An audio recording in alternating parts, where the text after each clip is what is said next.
Conseillée pour les nourrissons de moins de 6 mois, la vaccination contre la gastro-entérite par rotavirus existe depuis presque 6 ans. Il connaît depuis sa création un parcours chaotique sur son remboursement et sur sa prescription systématique. C'est un vaccin parce qu'en fait, donc c'est les gastro-entérites à rotavirus, ce ne sont pas toutes les gastro-entérites.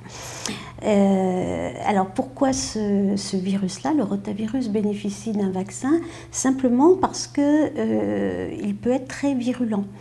Et donc associé à la fois de la fièvre, de la diarrhée et des vomissements. Donc pour un tout petit nourrisson, c'est un risque de déshydratation. Donc c'est pour ça qu'il y a eu un vaccin qui a été mis au point.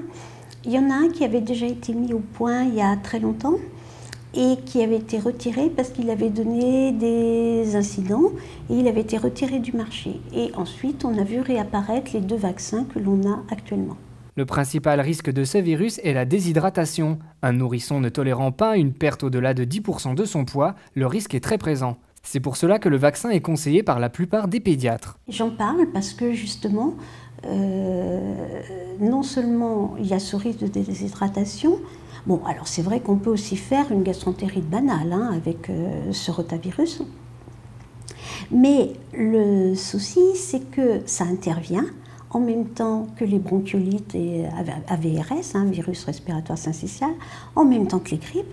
Donc, si vous hospitalisez votre enfant à ce moment-là, que ce soit pour une grippe, une bronchiolite ou un rotavirus, il risque de ressortir avec autre chose.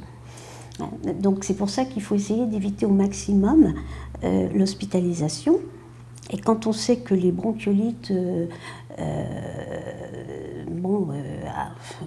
ont un fort taux d'hospitalisation, à partir de là, il vaut mieux éviter le reste. Et l'infection à rotavirus, c'est l'infection nosocomiale des bébés, c'est-à-dire c'est l'infection attrapée à l'hôpital. Parce que ce virus-là, il persiste facilement et faut bien, même si vous vous lavez bien les mains, même si vous utilisez les solutés hydroalcooliques, eh bien ce virus peut persister parce qu'il résiste. Donc il est extrêmement transmissible. Donc c'est aussi l'intérêt de la vaccination par rapport à ça. Comme certains vaccins, le vaccin contre la gastro-entérite par rotavirus comporte un risque, celui de l'invagination dans 1 cas sur 65 000. Parce qu'il y a quand même un inconvénient, enfin même 2 inconvénients on va dire pour ce vaccin.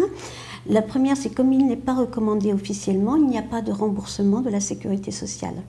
C'est un vaccin qui coûte cher. Donc c'est pas possible pour tout le monde à notre époque de se faire vacciner.